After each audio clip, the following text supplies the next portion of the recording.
Yemeğimiz gelsin, yemeği göstereyim, yemeğimizi bir yiyelim artık. Ben yiyeyim, siz de bir bakın. Acaba buraya gelsek bundan yer miyiz diye ben zaten tüm detaylara değinirim. Fakat fermanda şöyle bir şey söylüyor dostlar.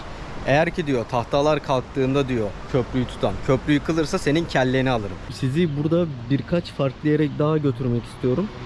Yine araştırdım. Şöyle okudum, eğer böyle el işi bir şey almak istiyorsanız Mostar'dan mutlaka burayı tercih edin, buradan alın diye. Aklınızda olsun, burada eğer birini görürseniz uzun beklemeyin. Çünkü bazen çok uzun olabiliyor dostlar.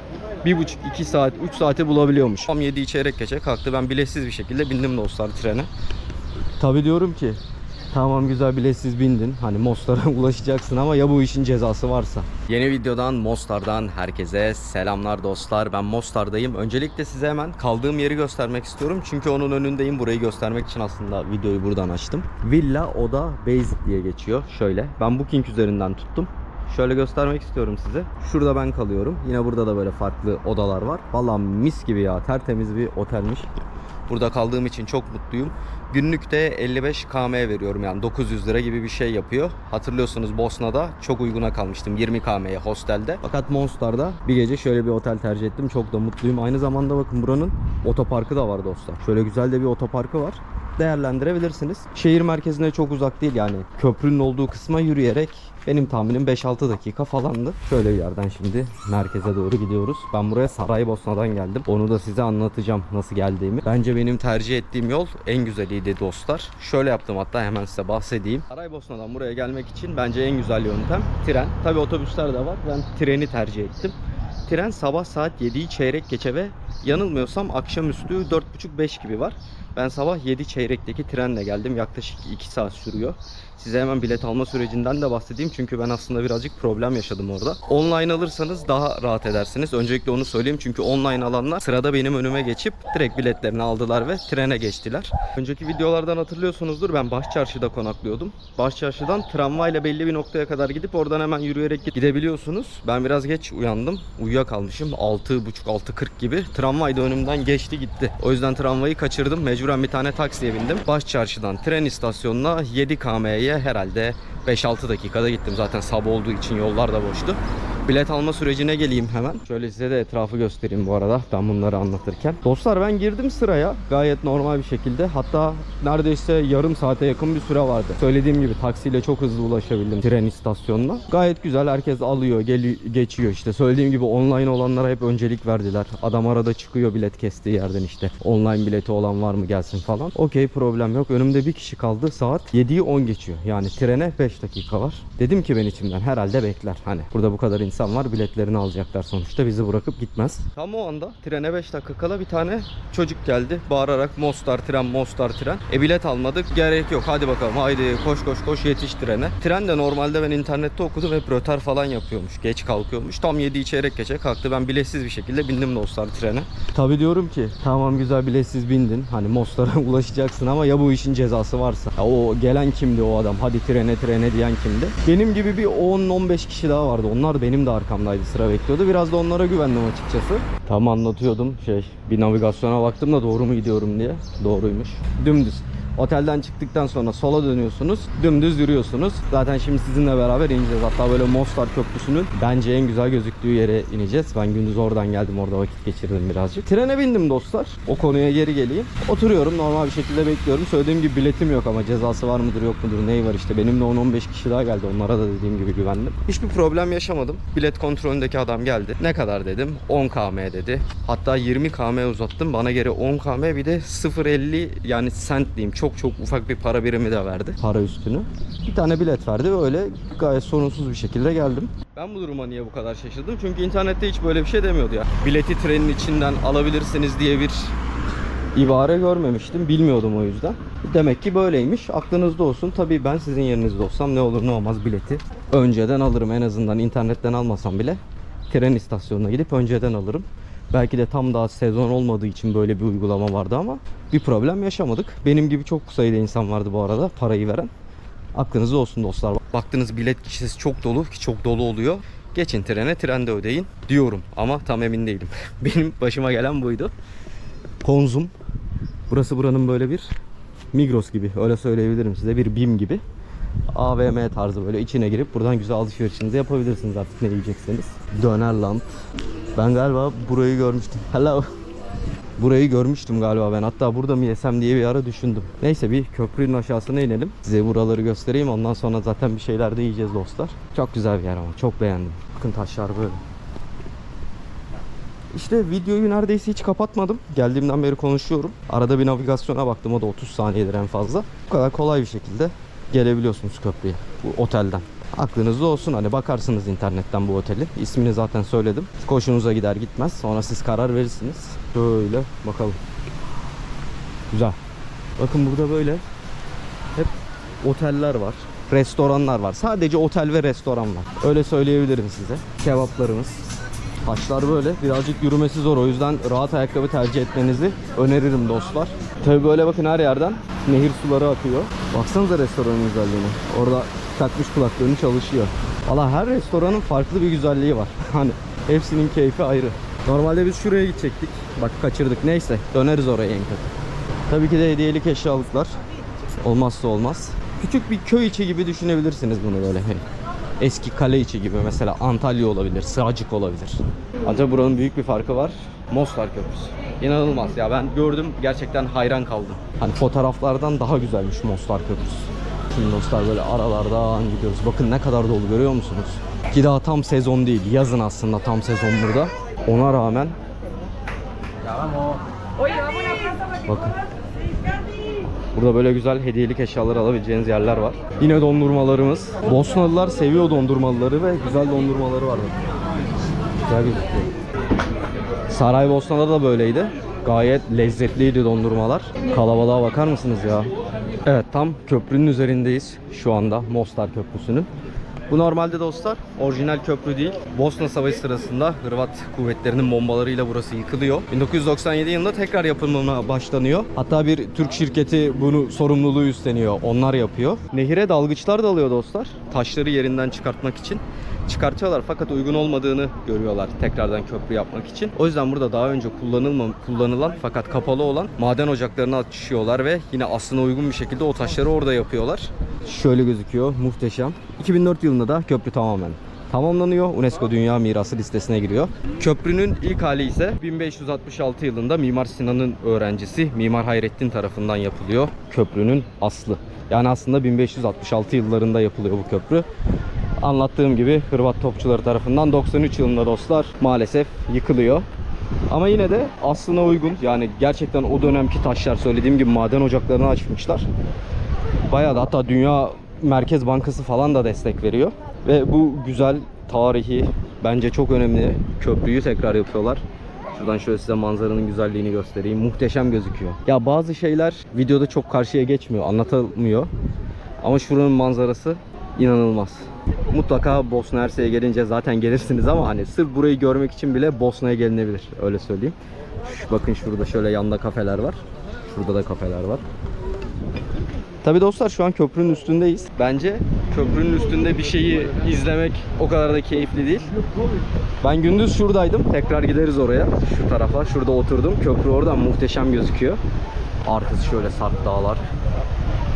Bosna Hersek'i araştırdıysanız Mostar Köprüsü'nü mutlaka duymuşsunuzdur diyor. Eski zamanlara dayanıyormuş aslında bu gelenek. Eskiden damat adayları nişanlılarına karşı cesaretini kanıtlamak için bu köprüden aşağı atlarlarmış. Fakat şu anda tamamen turistik bir şekilde yapılıyor. Turistlerden para topluyor atlayacak kişi. Ondan sonra da atlıyor. Ya aklınızda olsun, burada eğer birini görürseniz uzun beklemeyin. Çünkü bazen çok uzun olabiliyor dostlar.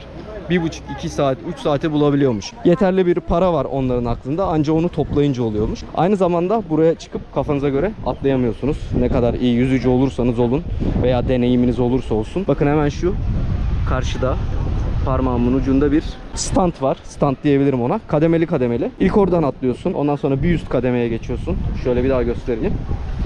En son en üstünden atlıyorsun. Ondan sonra bir belge alman gerekiyor Mostar Köprüsü'nden atlaman için. Onun akabinde buradan atlayabiliyorsun. Ama şöyle söyleyeyim size, bilmiyorum videoda ne kadar belli oluyor ama çok yüksek. 30 metreymiş zaten yüksekliği. Bence 30'dan da yüksek burası. Hani velev ki biri geldi dedi ki hadi atla ve hiçbir problem yok. Yasa olarak işte bir belge almana falan gerek yok. Yine de atlamayı hiç düşünmem. Aklımın ucundan dahi geçirmem. Bayağı yüksek çünkü bu. Bir de yürüyüş alanları böyle dostlar, bakın hatta bazen inenler zorlanabiliyor görüyorsunuz. O yüzden rahat spor ayakkabı giymek her zaman avantaj burada. Şöyle arkada dağ manzaralarımız. Valla hem bu tarafın manzarası çok güzel hem de bu tarafın manzarası çok güzel. Her iki tarafın da manzarası birbirinden güzel. Ara sokakları zaten gezmeye devam edeceğiz. Şöyle bir bakalım beraber. Evet, köprü kısmından yavaş yavaş ayrılalım. Ara sokakları keşfedelim. Köprümüz hemen arkada kaldı. Zaten şu anda siz de bu muhteşem manzarayı tekrar görüyorsunuz. Şöyle bakalım şimdi gezelim. Tabi buraya geldik. Acıktık haliyle. Köprüye baktık. Neler yiyebiliriz, neler yapabiliriz, nereleri gezebiliriz daha fazla. Beraber deneyimleyelim bunları. Valla her yer alabildiğine kafe. Her yer. Kafe ve hediyelik eşyacılar. Dünyanın her yerinden turistler geliyor. Bakın şunlar güzelmiş. Şöyle bir hediyelik olabilir mesela. İçeride daha güzelleri de var. Bunları Saraybosna'da da görmüştük. 40 bu arada bunların fiyatı. Her yerde aynı, bakın burada da 40'mış. Şöyle aralardan geçelim. Tamamen hediyecikçi aslında. Daha fazla da bir şey göremiyorum. Tabi bunların dostlar her yerde bu aynı. Kimi gerçekten el işçiliği oluyor, güzel oluyor. Kimi ise fabrikasyon ürünü oluyor. Eminim ki benden daha iyi anlayacaksınızdır o konuda. Ben pek çünkü o konuya vakıf değilim. Mesela şöyle bir restoran gördüm. Fiyatlara bakalım. 15 km 7,5 euroymuş. Bizim şu meşhur boşnak köftemiz. Saraybosna'da yemiştik. Güzel bir restoranmış. İşte buralar da hep mesela restoran, böyle alta doğru restoran. Karşı tarafta keza bakın. Az önce yukarıdan da gösterdim ya, her yer restoran. Bu yanlar restoran. Ya mesela şöyle bir boş alan yapılsaymış, değil mi? Daha güzel olurmuş. Restoran olmadan otursak, etrafı izlesek. Neyse. Burada bakır ürünleri görüyoruz bak.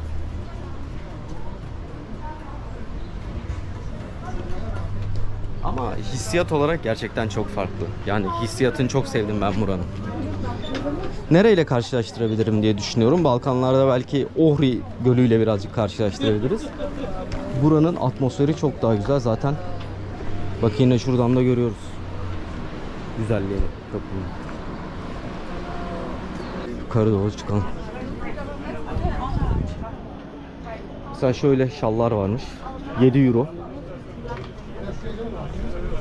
Bu arada az önce size videonun başlarında bir alışveriş merkezi gösterdim. Oradan alışveriş yaparken önümdeki kadın euro verdi. Euro verdi, ona geri KM verdi. Öyle imkanlar da var burada. Mesela euro ile gelirseniz euro ile de alışveriş yapabilirsiniz. Zaten birçok ürünün üzerinde de aslında euro ve KM, yani Bosna parası bir gösteriliyor. Evet, şimdi yemek yemek için ben bir yere oturdum. Sabahtan beri de açım. Gerçekten kurt gibi açım. Bakın tren size diyorum 7 falan, saat şu an 3 falan. Hiçbir şey yemedim. Böyle bir yere geldim. Kendime bir thank you. Kendime bir dostlar hemen göstereceğim size. Şundan söyledim. Cevabi with side dishes. Cevabi ve yanında farklı lezzetler. Geçen böyle tek yemiştim. Şöyle yanında bu sefer farklı şeyler de olsun istedim açıkçası. Thank you. Burayı da dostlar şöyle bir restoran. İsmi Vrata Orijenta diye geçiyor. Ben tabii ki de bunun linkini aşağı kısma bırakayım. Bakın burada boşnak kardeşlerimiz. Hello. Buradan böyle yürümüşler herhalde, turla falan geziyle gelmişler. Böyle güzel bir noktada burası. Keyifli bir restoran açıkçası. Benim hoşuma gitti. Yorumlar da güzelmiş dostlar. Bakın burada bir deneyeceğiz. Nehir kıyılarını da aslında tercih edebilirdim. Fakat çok acıktım söylediğim gibi. Burayı da biliyordum ismen. Hatırlayınca hemen dedim dur şuraya gireyim. Öyle bakalım şimdi. Yemeğimiz gelsin. Yemeği göstereyim. Yemeğimizi bir yiyelim artık. Ben yiyeyim, siz de bir bakın. Acaba buraya gelsek bundan yer miyiz diye. Ben zaten tüm detaylara değinirim. Yemeğim geldi. Cevapi. Normalde sadece şu köfte ve pide olur. Fakat ben az önce söylediğim gibi biraz daha büyük söyledim. Bu sefer turşu var, patates var, soslar var, domates var. Yine şurada bir sos var. Bu sefer böyle karışık yapayım dedim. Şimdi bir tadımını gerçekleştirelim. Bu arada dostlar bunun fiyatı 22 km. 1 km de şu an 17 TL. Öyle hesaplayabilirsiniz. Şimdi bu cevapi köfte, boşnak köftesi olarak geçiyor. Meşhur zaten, dünyaca ünlü. Mutlaka buraya gelince siz de tadarsınız. Evet. Bayağı güzel. Köftesi bayağı güzelmiş. Vallahi çok beğendim. Ben şöyle bir sosundan da alayım. Sadece köfte söylemek isterseniz de 12 km. Arada bir şu tabakla aslında 10 km oynuyor. Yanındaki yancılar yüzünden. Değer mi değmez mi orası birazcık size kalmış. Çünkü ben 2 gündür üst üste sadece cevabı yiyorum. Köfte ve pide birazcık artık baymaya başlamıştı. O yüzden böyle yanında böyle bir yancılarla daha iyi olacağını düşündüm. Pidesi de bayağı güzelmiş. Güzel dostlar. Gayet güzel dostlar, tavsiye ederim. Yolunuz düşerse açsanız da burayı da tercih edebilirsiniz. O zaman ben bunları gömeyim. Ondan sonra videoya kaldığımız yerden devam edelim. Yemeği yedim, gayet güzeldi. Büyüktü yalnız porsiyon ya. Bilmiyorum, belki diğerinden de söyleyebilirmişim aslında. Yancılar da öyle çok farklı değildi. Tabii patates, domates falan yemiş oldum en azından köftenin yanında. Yine de güzeldi dostlar. Lezzetli bir köfte yemiş olduk. Şimdi tabii ne yapmamız lazım? Güzel bir de kahve içelim. Yine güzel bir tane kahve içilecek bir kahve dükkanı buldum. Oraya doğru gidelim beraber. Etrafı da gezmeye devam edelim. Bu arada genel olarak bir değerlendirme yapabilirim sanırım artık. 3. günüm artık Bosna Hersek'te. Gayet güzel, gayet keyifli. Güvenlik açısından da hiç kendimi tedirgin hissettiğim bir nokta olmadı. Yani tek başıma gezerken de herhangi bir problem hissetmedim. Çok turistlik. Birçok insanla da tanışma fırsatı buldum açıkçası. Hem hostelde hem dışarıda otururken. O yönden de güzel. Gayet güzel geçiyor yani dostlar. Keyifli bir ülke. İnsanlar yine aynı şekilde yardımsever, iyiler. Öyle herhangi bir problem yok. Şöyle güzel manzaralarımız var. Tabii dostlar, mesela şu an bir merdivenden yukarı çıktım. Şehrin diğer kısmı da böyle gözüküyor. Sadece o Mostar'dan ibaret değil, yani köprünün olduğu kısımdan. Burası da normal güzel bir Balkan şehri. Böyle siz de buraya gelince bilmediğiniz sokaklara dalın, gezin. Ara sokaklarda çünkü çok farklı şeyler sunabiliyor zaman zaman. Yemyeşil ama doğası ya. Vallahi şu dağlara baksanıza. Şuralar. Gözünüzü çevirdiğiniz her yer yemyeşil burada. Bakalım nereye çıkacağız. Girdik böyle bir yere ama burada da hiçbir şey yokmuş. Size az önce dedim ya, her yer restoran, yok mudur böyle bir manzara bulabileceğince. Beni buraya getirdi o yol dostlar. Yalnız şurada bir yerde büyük ihtimal o platform var. Size az önce bahsettiğim, hani önce atlamanız gereken. Şu yakınlarda bir yerde diye tahmin ediyorum. Şöyle renge baksanıza güzelliği. Yanında da bir köprü var. Onun arkasında hemen bir tane daha köprü var. Yani sadece Mostar Köprüsü değil, birçok farklı köprü birbirine bağlıyor burayı. Vallahi tam doğanın içine geldik bilmeden. Şu eve falan baksanıza güzelliği. Vay vay vay vay vay. Güzelmiş manzaramış. Nereye gider acaba şu yol? Aşağı doğru. Kim bilir. Bakın burada da eski halini görebiliyoruz.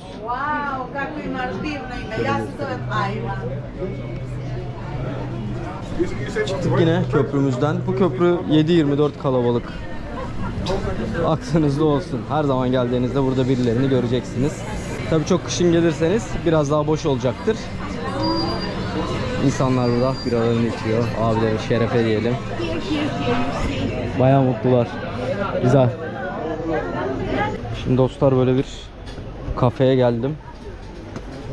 Şuradan bir menüye bakalım bir de. Ne var ne yokmuş. İçecek bir şeyler varsa bir şeyler içelim. Güzel içecek şeyler var. Güzel, burada oturabiliriz. Ha bakın, mesela buradan gelip önce bir alta inelim.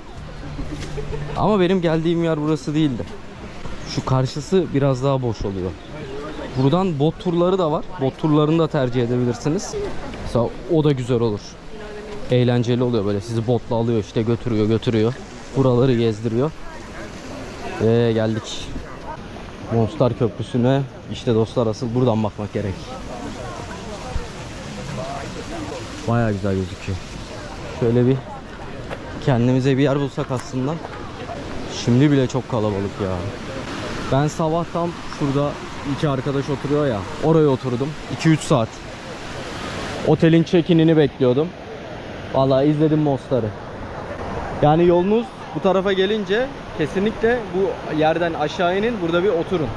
Özellikle mesela akşam da kalacaksınız ki ben bu akşam onu planlıyorum kafamda. Şuraya içecek bir şeyler alıp şuradan oturup Çünkü Mostar ışıklandırılıyor da gece. İnanılmaz bir manzara olacağını tahmin ediyorum. Tabii göreceğiz. Nehire bakalım mı bir? Rengine falan nasılmış? Tabii biraz pis maalesef. Sigara izmaritleri, bazı yerlerde peçeteler, plastikler. Çok insan geliyor. Şöyle göstereyim. Bu da nehrimiz. Şuradan şarıl şarıl sularımız akıyor. Bakın bazı turist grupları oradan yukarı iniyor. Ben de oradan gelmiştim. Botlar da böyle. Bunlara biniyorsunuz. Öyle büyük bot değil. Matka Kanyonu'nda mesela daha büyüktü botlar. Nereye gidiyoruz? O bir yerlere gidiyor. Orada fotoğraf çekiliyorlar. Hadi kaçalım. Vallahi hiç üşenmediler, indiler oraya. Şurada abimiz bakayım. O ayağını suya soktu. Çok mantıklı. Ulan ben niye terlik giymedim ki? Giyebilirdim. Şöyle bir elimizi sokalım. Oo, buz gibi. Harika.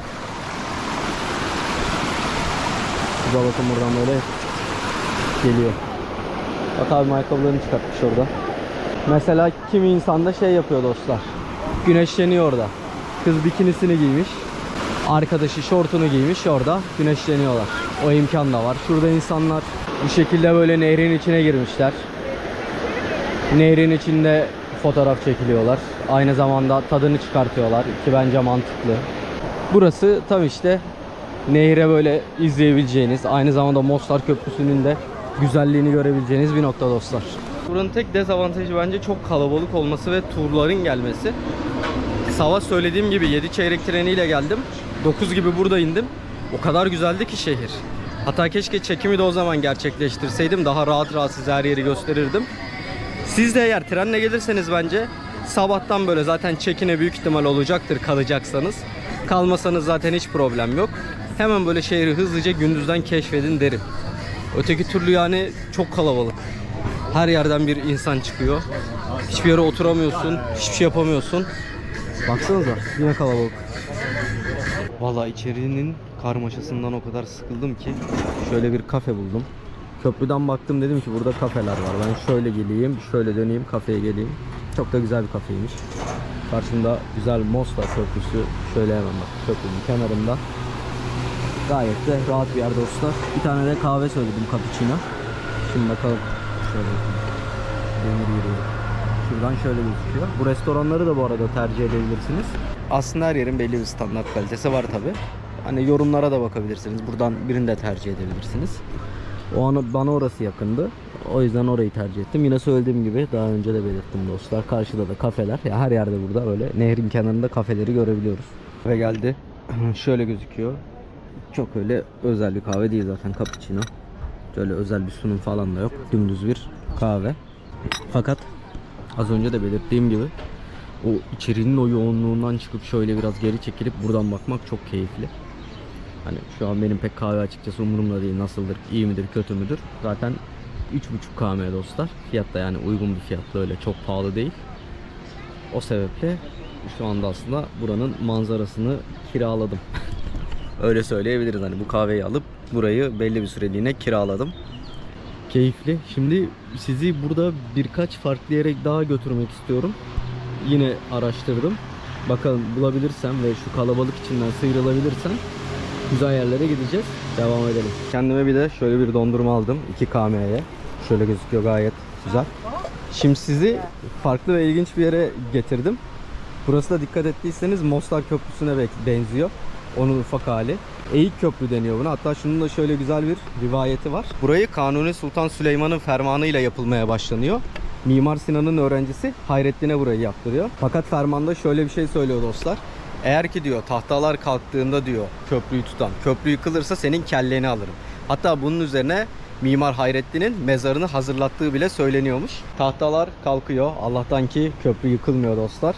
Fakat Eğik Köprü ismini alıyor. Sanırım eğik durduğu için. Şöyle bir bakalım mı biz de sağına soluna eğik duruyor mu? Yo, bence gayet güzel duruyor. Burası da güzel bir nokta. Manzarası falan da oldukça güzel. Hatta daha sevimli ya. Ne dersiniz? Bilmiyorum, bana daha tatlı geldi. Şuradan şöyle atlanabilitesi de var. Tabii su oldukça sığ. Şurada da şöyle güzel bir restoran varmış. Burayı da Mostar'a geldiğinizde mutlaka bence bu Eğik Köprüyü de görün. Zaten Tekrar göstereyim. Gördüğünüz üzere aynı Mostar'ın ufa minyatür hali. Dondurma yerken etrafı izliyordum. Şurada bakın, acaba videodan belli oluyor mu? Büyük ihtimalle oluyordur. Bir sürü çöp birikintisi var. Bu bir doğal kaynak suyu aslında ve o plastikler çözünmüyor doğada. Yani pislik olarak milyon yıllar boyunca kalacak. Zaten bir noktadan sonra bence sular da bitecek. Onunla beraber zaten suların bitmesi bitki örtüsünün mahvolması anlamına geliyor. Bütün bunların hepsi birbirini tetikleyecek ve sonuçta nefes alamayacak noktaya geleceğiz diye düşünüyorum. Büyük ihtimal bize denk gelmeyecek fakat çok uzakta gözükmüyor. İnanılmaz. Şurada yine keza pislikler duruyor. Halbuki ne kadar basit. İşte çöp kutuları. İlginç. Gerçekten ilginç. İnsanın kendi evini bu denli hoyrat kullanması hem üzücü hem şaşırtıcı. Ama bence işte az önce de söylediğim gibi dünyanın sonu şu ufacık atıklarla başlayacak. Böyle gidecek. Evet, şimdi sizi buraya getirdim. Abrakadabra Copper Art Gallery'e dostlar. Burada güzel el işçiliği ürünler varmış ve gerçekten el işçiliğiymiş. Hemen şuradan şöyle göstermeye başlayayım hatta. Muhteşem gözüküyor. Özellikle şöyle okudum, eğer böyle el işi bir şey almak istiyorsanız Mostar'dan mutlaka burayı tercih edin. Buradan alın diye. Şöyle bir bakalım. İçeri girelim. Hello. Video camera is okay? Okay, thank you. Şöyle size etrafı göstereyim.